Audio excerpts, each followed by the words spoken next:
Territoire d'info, Public Sénat, Sud Radio. Bonjour Nicolas Bay. Bonjour. Député européen, secrétaire général du Front National. Vous êtes interviewé ce matin par Christophe Bordet. Bonjour Christophe. Bonjour à tous. Alors Nicolas Bay, tout d'abord François Hollande. François Hollande dit ce matin dans La Voix du Nord à propos des migrants, il n'y aura pas de réinstallation sur la lande de Calais, ils n'y retourneront pas. Bravo Hollande ce matin.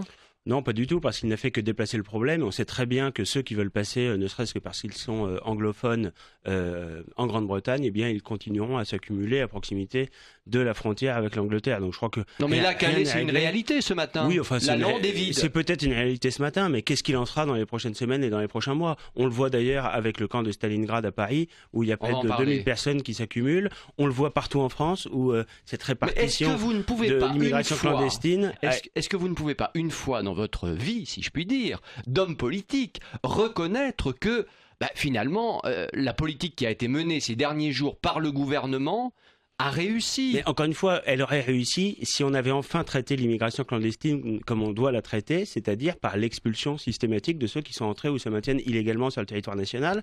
Le gouvernement a fait exactement le contraire. C'est ce qu'il faut faire. Il a procédé, oui, bien sûr. Il a procédé à la répartition sur l'ensemble du territoire national de cette immigration clandestine, la faisant peser d'ailleurs très souvent sur les zones rurales qui souffrent déjà terriblement, créant une injustice qui est absolument insupportable, c'est-à-dire qu'on fait pour les immigrés, y compris clandestins, ce qu'on ne fait pas pour les Français. On loge, on soigne gratuitement des immigrés clandestins quand les Français n'ont plus les moyens de se loger ou de se soigner convenablement. Ça, c'est par facilité que vous dites ça. Non, pas du tout, c'est une réalité. Quand le gouvernement annonce 30 000 places pour les migrants, et dans le même temps, il supprime 15 000 lits dans les hôpitaux. Ça, c'est très concret. Dites-moi, Stalingrad, 2000 migrants sous des tentes, vous y êtes allé pour en parler ?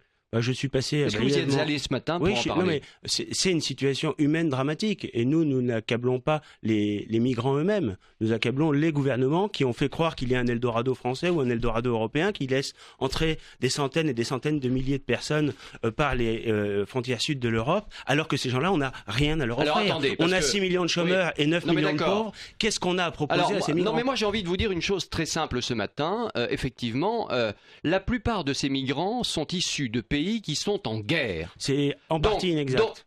C'est en partie inexact. Oui, bien sûr. L'Érythrée, c'est pas un pays en guerre, mais c'est un pays où il y a une dictature qui est quand même très forte. En réalité, Bernard Cazeneuve lui-même l'a reconnu quand il était venu à Calais. 60% d'entre eux, disait-il, sont là pour des raisons économiques. Et on sait très bien qu'il y en a un certain nombre qui viennent de pays en guerre, d'autres pas. Alors on fait quoi de ces hommes, de ces femmes qui viennent de pays en guerre ? Encore une fois, ça peut pas être un critère pour les accueillir. Il y a 280 millions de personnes dans le monde qui habitent dans des pays en guerre. Si on accepte de tous les faire venir, on assiste à une véritable submersion. D'abord, on ne les laisse pas entrer. Ensuite, on organise des camps et des corridors humanitaires à proximité des zones qu'ils fuient. On peut parfaitement comprendre, c'est très légitime qu'ils fuient des zones de combat en Syrie ou en Irak. Mais encore une fois, les Syriens ou les Irakiens sont très minoritaires quand on parle des migrants de Calais, par exemple. Et il faut organiser là-bas les conditions pour protéger ces populations. Mais les faire venir en France où on n'a rien à leur proposer, c'est une aberration. On va peser sur les comptes publics, peser sur les comptes sociaux et encore une fois, créer une injustice qui est absolument insupportable et dont sont victimes les Français les plus... Dimitri veut vous poser une question, justement. Nicolas Bay, secrétaire général du Front National. Vous dites, on ne doit pas les laisser rentrer en France, on ne doit pas les laisser rentrer en Europe. Justement, la France doit-elle financer le maintien à proximité de ces pays ? Par exemple, pour ce qui est, on peut citer le cas du Liban ou de la Turquie, pour ceux qui fuient la Syrie. La France doit-elle financer ces centres là-bas pour retenir ces réfugiés dont vous ne voulez pas en France ? Oui, je pense que la France peut financer des actions humanitaires. Elle l'a d'ailleurs toujours fait dans son histoire. C'est conforme à sa tradition et ça coûterait infiniment moins cher que de les faire venir en Europe. Quand on voit ce qu'on fait avec la Turquie, on est passé de 3 à 6 milliards d'euros par an de versement d'argent à la Turquie pour gérer cette immigration. On sait très bien qu'en réalité la Turquie défend ses intérêts, laisse passer un certain nombre d'entre eux. Donc vous dites qu'il faut financer, mais alors on le fait déjà. Et par ailleurs, en contrepartie, ils ont obtenu de Mme Merkel la poursuite des négociations d'adhésion de la Turquie à l'Union européenne. N'est-ce pas exactement ce que vous plaidez ? On est victime d'un véritable Ouais. chantage. Je crois qu'il faut reprendre la main, c'est-à-dire qu'il faut organiser des conditions humanitaires sur place, mais en aucune façon les faire venir en Europe où on n'a rien à leur offrir. Est-ce que finalement, c'est pas à l'ONU de s'en occuper ?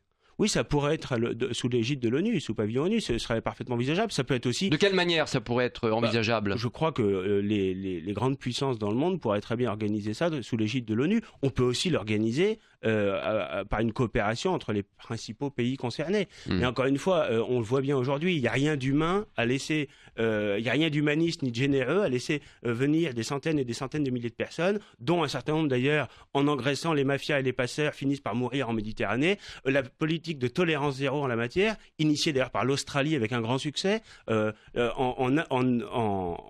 l'Australie, c'est une île, alors évidemment. Oui, peut-être, mais ils avaient un problème avec des morts dans leurs eaux territoriales, avec une politique d'absolue fermeté et des campagnes de communication, même dans les pays d'émigration vers l'Australie. Ils ont obtenu un résultat remarquable, 0 mort dans les eaux territoriales australiennes en 2014, alors qu'il y en avait 3000 en Méditerranée. Nicolas B., autre sujet, un fichier va rassembler des informations sur l'identité de l'ensemble des Français, décret du gouvernement passé comme ça, en catimini, le 30 octobre dernier.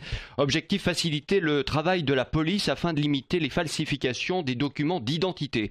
C'est bon pour notre sécurité, ce genre de fichier ? Je crois qu'il faut faire très attention, parce qu'on voit que le gouvernement essaye en permanence, au nom de la lutte contre le terrorisme, de restreindre les libertés individuelles. On fait du flicage généralisé des citoyens, au lieu de faire la seule chose qui fonctionne. Le Front National au pouvoir ne le ferait pas, ça ? Non, il utiliserait les moyens efficaces pour cibler pour faire du renseignement ciblé. C'est ça qui est efficace en matière de lutte contre le terrorisme. Qu'est-ce que fait le gouvernement ? La loi renseignement, c'est évidemment du flicage généralisé des Français. Le PNR, alors qu'on sait très bien que les clandestins et notamment plus encore ceux qui commettent des actes terroristes sur notre sol ne passent évidemment pas par les filières aériennes. Ils viennent essentiellement par bateau. Donc par la mer. Ce fichier est complètement inefficace, par exemple, pour traquer les éventuels terroristes. C'est ça que vous dites ? Je crois que ça fait partie des opérations de communication, exactement d'ailleurs comme l'état d'urgence qui est renouvelé depuis des mois et des mois, alors que avec une certaine inefficacité, c'est-à-dire que le gouvernement en réalité utilise un cadre juridique mais ne se donne pas les moyens. Donc vous dites, de lutter attention, contre notre vie privée est en danger, c'est ça que vous dites ce matin ? Je crois qu'il y a un vrai risque. Venant du Front National, c'est quand même assez étonnant. Nous avons toujours défendu avec Marine Le Pen les libertés individuelles, les libertés fondamentales, les libertés numériques aussi, et on voit que le gouvernement aujourd'hui essaye en permanence de restreindre ces libertés individuelles, et ils le font au nom de la lutte contre le terrorisme, alors qu'ils sont par ailleurs parfaitement inefficaces dans cette lutte contre le terrorisme. Nicolas Bay, si le Front National arrive au pouvoir, vous supprimez ce fichier, vous détricotez le PNR, vous détricotez la loi renseignement pour, être raccord avec ce que vous venez de nous dire, à savoir que c'est liberticide. Encore une fois, ce que nous ferons, et c'est peut-être le plus important, c'est donner réellement les moyens aux forces de police, par une coopération d'ailleurs entre les différents pays, de cibler les populations dangereuses, mais pas d'organiser un flicage généralisé des citoyens. Voilà. Nicolas B., nouvelle manifestation hier soir des policiers à Marseille, à Béziers, soutenue par des habitants de Béziers d'ailleurs. Dites-moi, quand on regarde ces manifestations qui se poursuivent alors qu'ils ont quand même obtenu une enveloppe conséquente pour du matériel, des nouvelles voitures, etc., on se dit non mais ça suffit pas maintenant là, ces manifestations de policiers. Est-ce que c'est le rôle des policiers d'être dans la rue en permanence en train de manifester? Je crois surtout que les policiers ont été les grands sacrifiés des politiques publiques ces dernières années, puisque Nicolas Sarkozy a supprimé près de 13 000 postes dans la police et dans la gendarmerie. François Hollande, malgré ses engagements et malgré ce qu'il dit d'ailleurs, ne les a pas du tout reconstitués. La Cour des comptes a rappelé qu'il n'en a reconstitué que 390 postes sur les 9000 qu'il promettait. Le résultat, c'est qu'on a une police qui aujourd'hui n'a plus les capacités à mener à bien sa mission, elle n'a plus les moyens humains, elle n'a plus les moyens matériels, elle n'a plus le soutien des pouvoirs publics, et on l'a vu encore tout récemment, il y a une espèce de présomption de culpabilité qui est devenue absolument insupportable s'agissant des policiers. Est-ce qu'il faut autoriser la légitime défense de manière claire, nette, précise pour les policiers français aujourd'hui ? Il faut autoriser la légitime défense et il faut surtout mettre en œuvre la présomption de légitime défense. Les policiers sont extrêmement bien formés, ils n'utilisent pas leur arme de service à la légère et il faut considérer en effet que lorsqu'un policier se trouve dans la situation d'utiliser son arme de service... Il n'y a pas un risque que la France devienne le Far West, quoi, je veux dire. Non, je ne crois pas du tout. Je crois que le résultat aujourd'hui, c'est le contraire. C'est que les policiers sont tirés comme des lapins par des délinquants et des criminels qui sont mieux équipés qu'eux. Et cette situation insupportable, eh bien, les pouvoirs publics l'acceptent et c'est ce qui génère la légitime colère des policiers. Je noterai d'ailleurs, et ça me semble très important, que les policiers aujourd'hui manifestent partout en France contre le gouvernement. Ils manifestent surtout pour défendre les Français. Contrairement à certaines mobilisations auxquelles on assiste. Comme le disent certains, instrumentalisés par le Front National. Non, évidemment pas. C'est le complotisme de Jean-Christophe Cambadélis. Mais surtout, ces policiers aujourd'hui se mobilisent pour pouvoir assurer la sécurité des Français. C'est une mobilisation qui est très noble et très légitime. Et ils ne se mobilisent pas pour eux, pour améliorer leur salaire ou leurs conditions de travail. Ils se mobilisent simplement pour pouvoir mener à bien leur mission. Nicolas B, selon Marianne et Mediapart, l'Office européen de lutte antifraude soupçonne le Front National et Marine Le Pen d'avoir utilisé de l'argent public européen, 339 000 € pour salarier des assistants parlementaires.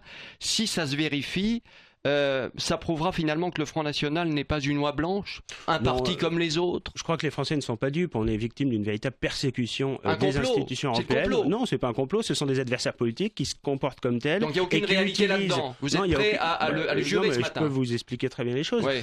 On voit bien que aujourd'hui les institutions européennes, de même qu'elles fonctionnent de façon totalitaire lorsqu'un pays ne va pas dans leur sens, la Pologne ou la Hongrie qui refusent les quotas d'immigration, bien de la même façon, nous, non mais d'accord, mais là, est-ce que de l'argent public a été utilisé par le Front National pour payer, oui ou non, des assistants parlementaires? Bien sûr, pour payer des assistants parlementaires, mais le travail d'un assistant parlementaire ne se limite pas au travail qui est fait dans l'hémicycle du Parlement européen ou dans les salles de commission. Je suis aujourd'hui très heureux d'être à votre antenne. J'y suis autant comme député européen que comme secrétaire général du Front National. Et on ne peut pas, de façon totalement schizophrénique, dissocier l'activité d'un parlementaire européen de ses autres activités politiques. Nous avons rigoureusement respecté les règles du Parlement européen. Tous les contrats de travail ont été validés et signés par le Parlement européen. Et évidemment, aujourd'hui, nous sommes victimes d'une persécution de la part de Martin Schulz, qui est le président socialiste allemand du Parlement européen, qui utilise ses fonctions, qui utilise sa position pour essayer de faire taire l'opposition au sein du Parlement européen, de la même façon que les institutions européennes essayent de faire taire les voix discordantes en Europe contre une Europe qui est devenue aujourd'hui totalitaire, inefficace et contraire aux intérêts des peuples. Nicolas B, est-ce que les militants et les sympathisants Front National doivent aller voter à la primaire de la droite et du centre? Non, je crois que l'immense majorité d'entre eux n'iront pas voter, se désintéressent de cette compétition. Mais vous leur conseillez quoi ce matin? Je leur conseille rien, je leur conseille évidemment de pas s'y intéresser. Je crois que j'ai même pas besoin de leur conseiller. Ils ne s'intéressent pas à une primaire qui consisterait aujourd'hui à choisir entre le président de la République d'hier et le Premier ministre d'avant-hier, entre celui qui a échoué il y a 5 ans et celui qui a échoué il y a 20 ans. Les Français ne veulent plus de cette classe politique qui a échoué, qui aujourd'hui n'est animée que par des ambitions personnelles et pas même par un Jean-Frédéric Poisson. Même un Jean-Frédéric Poisson qui dit avoir des convergences avec le Front National. Oui, moi, je dirais qu'il est un peu l'exception dans cette primaire. Il a au moins le mérite de la sincérité. Il y a des accords. Mais est-ce qu'il a quelque chose à faire avec vous? Réellement. Écoutez, est-ce que vous l'acceptez dans votre camp, le cas échéant? Je sais pas. Je crois que la question ne se pose pas en ces termes, mais je crois que sur un certain nombre de sujets, il se trompe. Il se trompe quand il est contre la préférence nationale. Il se trompe quand il veut maintenir l'Union européenne telle qu'elle fonctionne aujourd'hui. En revanche, je crois qu'il a le mérite de la sincérité et je crois qu'il dit ce que pensent beaucoup des électeurs de droite, c'est-à-dire qu'ils n'en peuvent plus d'un parti socialiste, mais ils n'en peuvent plus non plus de la droite qui, comme Nicolas Sarkozy, dit qu'elle va voter à gauche demain. C'est-à-dire que Nicolas Sarkozy, finalement, envisage sa défaite, envisage la défaite de la droite. Ça, je pense que c'est de la lucidité de sa part, mais il est aussi la démonstration, par son propos, que l'UMPS n'est pas un slogan, mais une réalité bien concrète. Oui, lorsque Nicolas Sarkozy nous dit qu'il voterait François Hollande face à Marine Le Pen, je crois qu'il n'est pas du tout en phase avec ce à quoi aspirent beaucoup d'électeurs, les 95% d'électeurs qui ont une mauvaise opinion de François Hollande, et surtout, il montre bien qu'aujourd'hui, on a des gens qui sont incapables de régler un seul des problèmes du pays, mais qui sont toujours très ingénieux, très imaginatifs, pour se serrer les coudes entre les républicains et les socialistes pour se maintenir au pouvoir. Alors Nicolas Sarkozy, très concrètement, il a prouvé quoi là justement en disant finalement plutôt François Hollande, c'est pas de gaieté de cœur, mais bon, ça sera plutôt François Hollande si Marine Le Pen est en face de lui. Je crois que Nicolas Sarkozy, une fois n'est pas coutume, a fait preuve de sincérité. Je crois qu'il a dit ce qu'il pensait vraiment et je crois qu'il est le représentant du système et qu'il défend le système contre les patriotes et l'alternative politique que nous sommes. Je crois qu'en disant ça, finalement, il a clarifié le jeu politique. Les électeurs voient très clairement quel est l'enjeu de 2017. Le 2017, c'est un enjeu considérable, c'est un choix de civilisation sur lequel les Français seront amenés à s'exprimer. Il y a très clairement d'un côté François Hollande, Alain Juppé, Nicolas Sarkozy qui défendent la continuation de ce système, de l'autre Marine Le Pen. Nicolas B, il nous reste quelques secondes. Elle est où Marine Le Pen là? Eh bien, elle est au travail, elle travaille sur son projet. On l'entend plus, on la voit plus. Écoutez, d'abord, elle va souvent dans des émissions de télé. Non, on la voit plus, on l'entend plus. Moins elle parle, plus elle monte dans les sondages. C'est ça le truc, en fait. Vous savez, Marine Le Pen a fait le choix parfois de solenniser un peu sa parole publique, de ne pas être dans le buzz quotidien sur tous les sujets en permanence. On voit aujourd'hui le spectacle pitoyable de la droite qui se déchire avec des querelles d'ego et d'ambition. Eh bien, nous sommes rassemblés derrière la candidate, l'unité et au travail sur le projet, parce que vu l'état dans lequel les républicains et les socialistes ont mis le pays, eh bien, il faudra un projet extrêmement solide pour rétablir les Français dans leurs droits légitimes et assurer le renouveau national. Nicolas Bay, il y a l'élection présidentielle évidemment au mois de mai prochain. Après, il y a les législatives comme tous les partis. Le Front National a listé les circonscriptions gagnables. Il y en a combien pour le Front National? Combien espérez-vous avoir de députés en juin prochain? Il y en a beaucoup. Moi, je crois que nous pouvons gagner la présidentielle et dans la foulée obtenir une majorité bleu marine à l'Assemblée nationale, c'est-à-dire environ 300 circonscriptions. 300 sièges. Vous pensez pouvoir rafler 300 sièges? Vous savez, plus de la moitié, la majorité absolue des élections régionales, par exemple, par circonscription, il y a plus de 200 circonscriptions. Nous avons franchi la barre des 35% des voix. Nous sommes aujourd'hui à un niveau très élevé, en croissance continue. Je crois que la dynamique créée par la présidentielle autour de la candidature de Marine Le Pen peut nous permettre d'avoir une majorité à l'Assemblée nationale. C'est un défi qui est, c'est vrai, ambitieux, mais qui aujourd'hui semble atteignable. Encore une fois, je crois que beaucoup de Français aujourd'hui veulent se détourner définitivement de ceux qui les ont abandonnés, les ont trahis et ont échoué. Merci Nicolas Bay, secrétaire général du Front National, député européen. Vous étiez l'invité de Territoire d'Info ce matin.